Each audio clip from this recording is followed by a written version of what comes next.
professor Fábio, de volta para a gente completar a resolução das questões de física da UEA Macro ano 2020. Dessa vez a gente vem com a questão 72, outra questão controversa, que tem assuntos que estão dentro da eletrostática que não consta no edital da UEA, mas ela fala sobre capacitores, porque assim, capacitores, ele tem um pezinho dentro da eletrostática e também tem um pezinho dentro da eletrodinâmica, mas isso, como eu já falei em vídeos anteriores, deveria estar explícito no edital e não se transformar num texto interpretativo. Não pode ser desse jeito, o edital tem que informar e não ser passivo de interpretação, negativo. Então o que acontece? Questão 72, está dizendo o seguinte: em capacitores pode observar um fenômeno chamado ruptura dielétrica, que decorre quando a diferença de potencial entre as placas do capacitor atinge um valor alto, a ponto de fazer com que o meio entre as placas se torne condutor, gerando assim uma descarga em arco.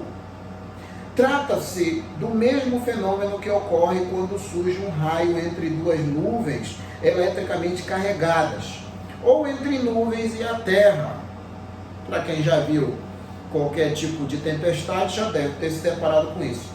Considerando que a menor distância entre a bobina e a gaiola da imagem seja de 3 metros e que o valor da ruptura dielétrica no ar seja de 3 vezes 10 a 6 volts por metro, a DDP mínima entre a gaiola e a bobina para que seja possível ocorrer uma descarga elétrica como a da imagem é de como? Olha só, é o seguinte,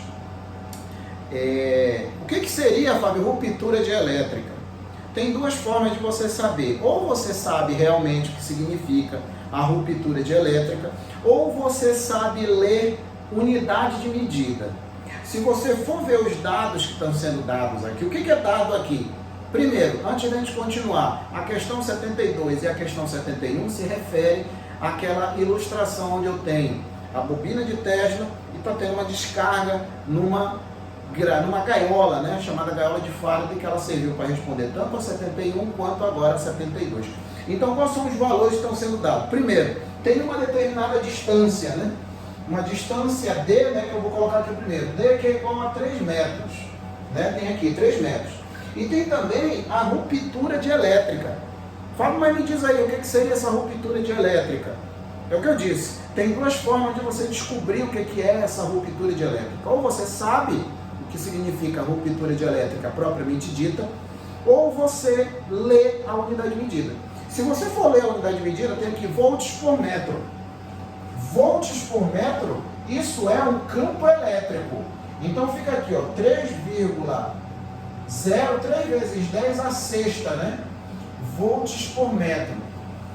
Isso é o campo elétrico que vai ficar estabelecido entre a bobina de Tesla e a grade, e a gaiola, tá? Aí o que a questão quer saber? Quanto equivale a DDP? Ou seja, o U, aquele tradicional U que a gente conhece lá da eletrodinâmica, que ele se inicia na eletrostática. Essa equação para resolver isso daqui é da eletrostática. Ele vem de um assunto dentro da eletrostática que chama-se campo elétrico uniforme. Então é isso que acontece aqui, campo elétrico uniforme. Mas como seria isso daqui? Como é que funciona? Olha, lá no início da eletrostática a gente tem dois tipos de material, né? Dois tipos de material, que são os materiais condutores e os materiais isolantes. O material condutor, ele se diferencia basicamente do isolante pelo fato dele ter mais elétrons livres, digamos assim, de modo que a dificuldade que aquele material pode proporcionar ao movimento ordenado de cargas seja menor em comparação ao isolante. Já o isolante, eu não posso pensar, Fábio, mas o condutor, ele passa corrente elétrica nele. E no isolante ele não conduz eletricidade, não? Cuidado, tá? O isolante ele conduz eletricidade sim. Só que todo isolante, ele possui uma característica dele chamada de rigidez dielétrica.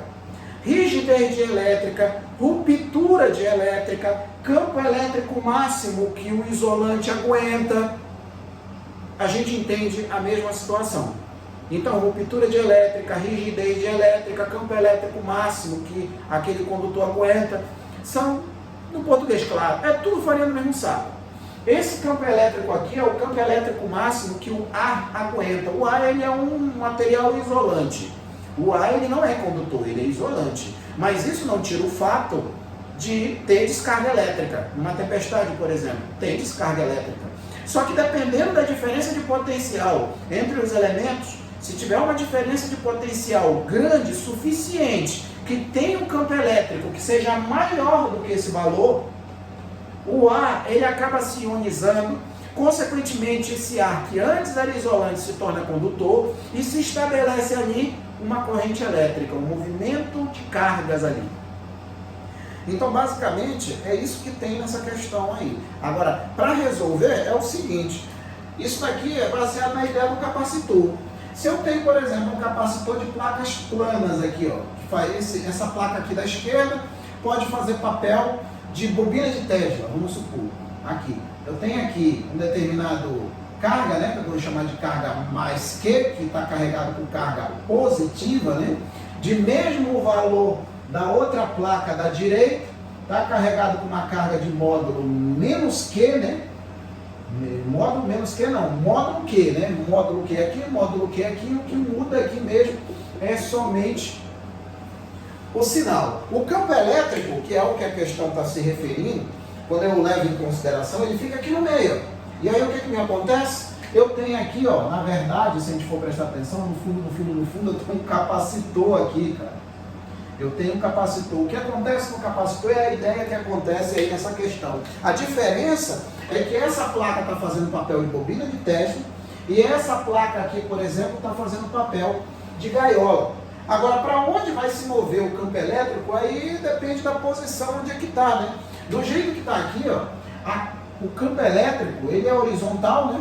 Na verdade, porque entre essas placas aqui, o campo elétrico é praticamente uniforme, ou seja, ele é caracterizado por linhas paralelas e igualmente espaçadas, né? E aí o que acontece? Aqui no meio, o campo elétrico, ele sempre tem o mesmo valor. Tem sempre o mesmo módulo, a mesma direção e o mesmo sentido. O mesmo sentido. E aí o que acontece mais aqui? Olha só. Essas duas placas, elas têm uma determinada distância, né? Ela tem uma determinada distância. A distância é essa que eu estou chamando aqui de D, né? Vou chamar de D. Isso aqui é de D. E aí, olha só. Aqui no meio, eu tenho um material que no caso vai ser o ar. Ah, Fábio, mas aí se, por exemplo, não tem como passar uma carga de uma placa para outra, não vai ter como não? Rapaz, vai depender exclusivamente de quem? Desse campo aqui, ó. Se esse campo aqui no meio for intenso o suficiente, de modo que ele acabe quebrando, né, a ruptura de elétrica do material que está colocado aqui, que normalmente é um dielétrico, mas na maioria das vezes é o ar, o que acontece é que vai ter uma descarga elétrica, vai passar carga de uma placa para outra. No linguajar coloquial da eletrônica, disse, né, que o capacitor vai estourar, né, quando passa a carga de uma placa para outra. O ideal é que não passe. Já no caso da figura aí, vai passar. E aí o que acontece? Aqui dentro tem um campo elétrico uniforme, que é a situação que tem lá também, que é a rigidez de elétrica. O campo elétrico eu tenho uma diferença de potencial correspondente. Então tem aqui, ó, que o U vai ser igual a E vezes D. Pronto, acabou. Fábio, era só aplicar isso aqui? Sim. Era só aplicar isso aqui. Só essa expressão aqui? Sim. O problema maior é que essa equação ela não é da eletrodinâmica. Essa equação aí ela tem raízes lá na eletrostática. E a eletrostática, como eu já falei, está fora, né? Então tem aqui, ó, U que é igual a E. Quem é o E? É o 3 vezes 10 elevado a sexta vezes a distância entre a bobina e a gaiola, que seria equivalente à distância entre as placas aqui, que é vezes 3. Então tem que o U vai ser igual a 3 vezes 3, sempre vai dar 9, vezes 10 a sexta volt. Aqui está. Então o que acontece? A questão era rápida de fazer. Era só tu lembrar disso aqui e pronto. O problema maior dela é você saber o que é a ruptura de elétrica. toda vez que eu estou passando pelo assunto condutores em equilíbrio eletrostático, a gente já sabe o que é ruptura de elétrica, já sabe o que é rigidez de elétrica. Por quê? Porque eu já faço essa explanação na parte de processos de eletrização, principalmente na parte de indução, já é feito. Aí o cara já tinha que saber que ruptura de elétrica é o campo elétrico máximo que o dielétrico aguenta, né? Porque não quer dizer que o material ele é isolante, então ele não vai conduzir eletricidade. Cuidado com isso. Se assim fosse verdade, o ar não conduzia eletricidade, e ele conduz. Todo mundo já viu com os próprios olhos. Tá bom? Então isso aqui é a questão 72, é a última questão do primeiro dia, né, do vestibular macro aí da UEA. E aí, onde é que ficou mesmo essa alternativa? Eu já estou encerrando aqui, não vi a alternativa, né, de acordo com a prova que eu tenho aqui. Então, a questão 72, 9 vezes 10 a sexta, pelo menos aqui na prova que eu tenho, está na letra A, tá? Isso aqui está na letra A. Letra A, tá? É isso aí, tá bom? O vídeo já está ficando muito extenso, mas a ideia principal da questão era lembrar disso aqui e saber o que era a ruptura de elétrica, tá? Então é isso aí, um forte abraço, espero que tenham entendido todas as questões, a resolução de todas, e depois a gente retorna aí com outro vídeo falando a respeito de todas as questões, tá bom? Abração, fique com Deus, tchau!